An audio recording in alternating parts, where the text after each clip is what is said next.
Hey guys, welcome back. Thanks for joining me for another video. If you are new to my channel, my name is Stephanie. I'm a life and relationship coach. This week, I want to talk about codependency, more specifically where it kind of stems from. How did we learn this? How did we become this? And I want to give you some tips at the end of the video for you to start focusing on day to day so you can start to heal your codependency. Now, before we get into this week's video, like always, if you have not subscribed, don't forget to click on the subscribe button down below. If you are interested in private coaching with me, I always link all of that information down below, as well as information on my 9-week online course. So it's basically me coaching you online. So you can look at all that information. I'll leave the links down below. So let's get right into this week's topic.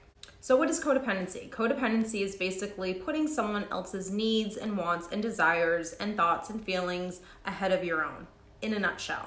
It is the need to try to meet others' expectations, to give others what it is that they need. So it's always an extreme focus on outside of ourselves. So someone who is codependent is usually someone who tends to be an empath, although not all codependents are empaths. And it's basically a person that is super hyper-focused on what are the needs and wants and thoughts and feelings and desires of other people, rather than ever really focusing on what's going on within themselves. A codependent person is usually the person that tries to save people, that wants to help every single person, and they often do that at a cost to themselves. So me wanting to save you basically puts you at the forefront always, and I am on the back burner. So I am the last to kind of think about what is best for me. Should I be doing this? What do I need today? I don't really know how to take care of myself. And the reason why I'm trying to cure you, save you, is because that actually gives me validation. It actually makes me feel filled up inside in a lack way. So we all know that helping others feels amazing,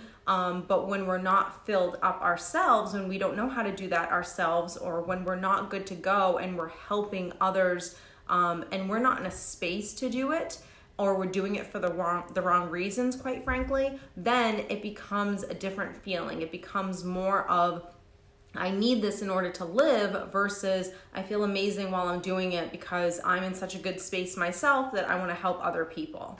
So by me helping you and me always being the dependable one and the one that, takes on other people's problems, you will then, hopefully, this is what I'm thinking way deep in the back of my mind as a codependent, I am hopefully thinking that you will validate me, that you will love me, that you will never leave me. And again, all of that gives me a sense of self. It helps my self-esteem, and it helps my self-confidence, my self-worth.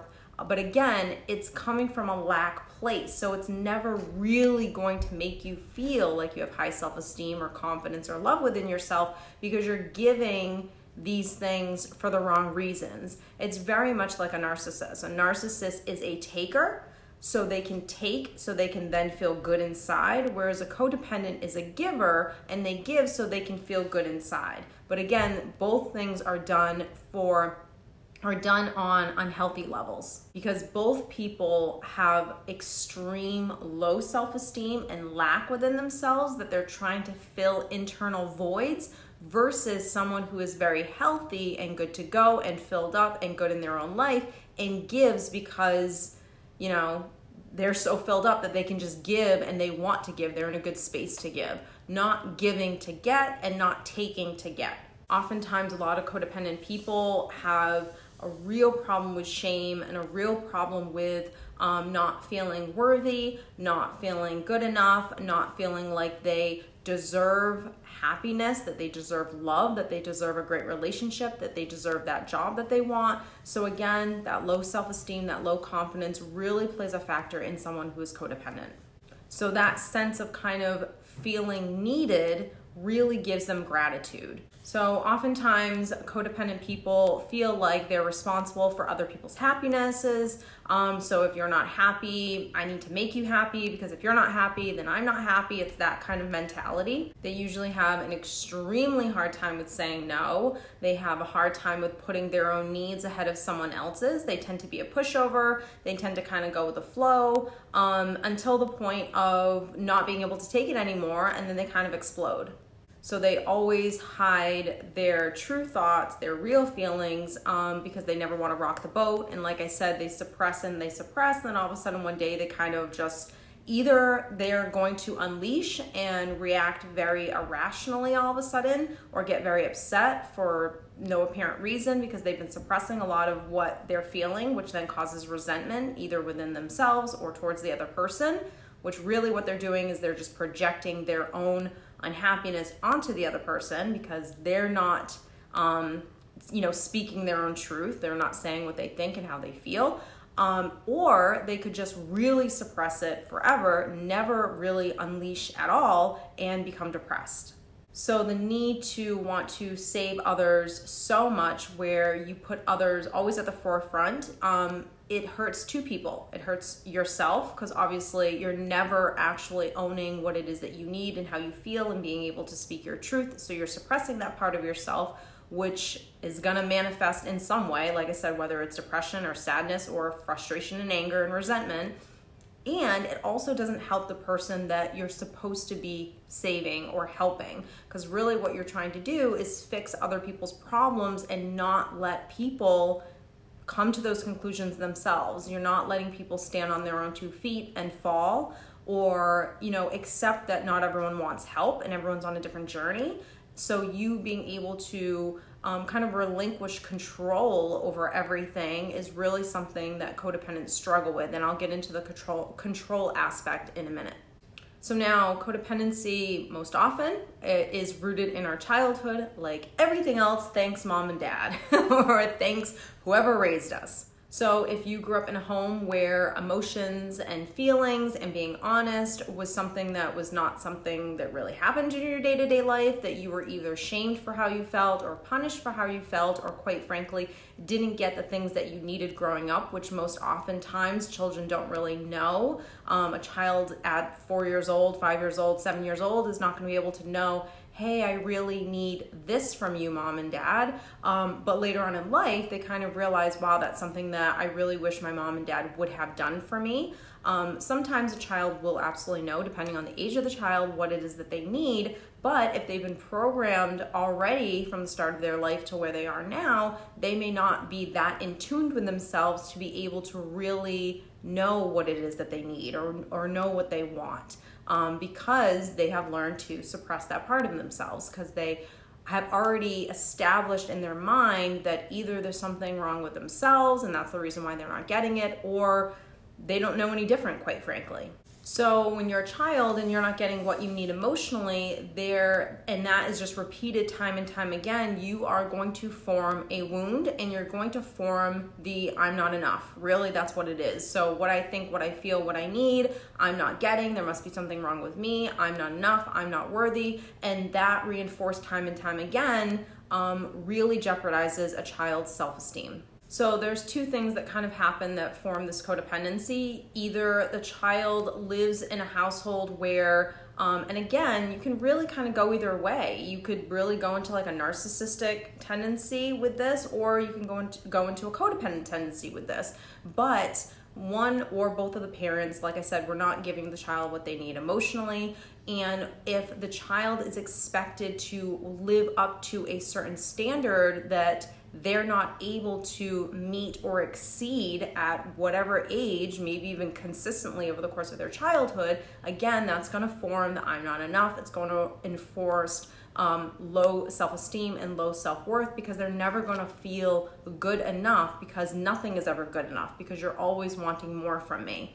The other route that this could take in terms of how to really, bring codependency to the forefront and have you turn out to be a codependent adult is when the lines between the child and the adult are very blurry. So what I mean by that is the child is exposed to things that they shouldn't be exposed to, where oftentimes adults will come to me and say, I always felt like I was the grown-up. I always felt like I was the adult. I always felt like I had to take care of my mom or my dad. I always they've had so much burden put on them at such a young age, and it could be a range of things, right? You could have come home to alcoholic parents where you had to learn how to cook for yourself at too early of an age, where you had to do this for yourself, because if you didn't survive. So you had to learn very, very early how to be an adult and do it quickly. And so you never really had a childhood in the sense that someone really took care of you. Now again, all things balance. I'm sure every parent can know that over the course of a child's life, their childhood, even, beginning teens, we have to teach them how to eventually leave the nest, right? So doing little things like, hey, we're gonna do a couple of chores, we're gonna learn how to make our bed, we're gonna do this, but we're not expecting every single day for you to do certain things for yourself in order for you to survive. That's never going to be the case. I'm always going to be the parent. I'm always going to be here to take care of you in those ways. I'm just showing you over the course of 20 years, 15 years, whatever it is, this is how you become an adult. But I'm not pushing you into that role at the age of 9 years old. So sometimes when the child is expected to care for the parent or be the parent's friend or hear things that they shouldn't hear, they then worry, they then feel stressed, they then take on burdens, like I said, that they shouldn't be taking on. And when that happens, that immediately turns a child into being in touch with themselves and what they think and what they need, and having people, adults, honor that within them, to then becoming so hyper-focused on what does everyone else need because I'm the adult. So if you think about it, when you're an adult, if you have a family, if you have children, if you have responsibilities, there are days, as much as we try to take care of ourselves and put ourselves first, we can't always, because then of course that would be selfish and narcissistic, but there are days where other things come before our own selves, and that's where balance just comes into play. We have to learn how to balance our own lives. Yesterday was all about the kids and this, and today I'm going to focus on myself and get myself back where I need to be. That's mental health. That's you taking care of yourself, right? So, but when you're a child and you never have that, you're always forced to worry about other people and other things and have responsibilities that you shouldn't have. You never get to really work that internal muscle of learning how to stay focused on yourself and what it is that you need, because you don't have anyone around you honoring that. It's always about what someone else needs. Now, over the course of time, you can see where it just becomes habitual to worry about what do you need, what do you think, how does that make you feel, versus ever really getting in tune with yourself. So no matter what upbringing you had, whether it was unhealthy or not, what you went through time and time again becomes the norm. It becomes where you feel stable, where you feel in control, whether it's healthy or unhealthy. So where you lived became your source of stability. So as you become older, you're going to correlate taking care of others with control and stability, and it's going to make you feel better because it's all you've ever known. So you don't know how to, like I said, be focused on yourself and really take care of yourself in those ways. You always have been focused on other people and other things. So how do we begin to heal? One of the things that you have to do every single day, if you can raise your hand and say, you know what, I am a people pleaser, I am codependent, you have to practice mindfulness. You have to slow yourself down in every reaction. You have to, number one, know who are the people in your life that you tend to want to save them, where you want to help them so much, where you know you go above and beyond with this person. List all those people down. And in the midst of you having your relationships with these people, just be aware as to when are you going too far with something. Every single time you help this person out, you need to ask yourself, why am I doing this? Should I be doing this? Is this good for me to be doing this right now? When you start to ask yourself those questions, you'll then come to the realization that a lot of the times you're doing what you're doing, you're focusing on this person because you want to make them happy, because you don't like to live in a space of people not doing well. And that's not really something that you need to put on yourself. You need to worry about yourself right now, and you have to learn how to become a little bit more selfish with your time, your energy, your money, your whatever, in order for you to kind of like adjust to like a healthier version of yourself, rather than just always giving and giving and not even thinking whether or not you should be doing this. So I hope you have enjoyed this video. If you did, don't forget to give it a thumbs up, and don't forget to click on that subscribe button down below.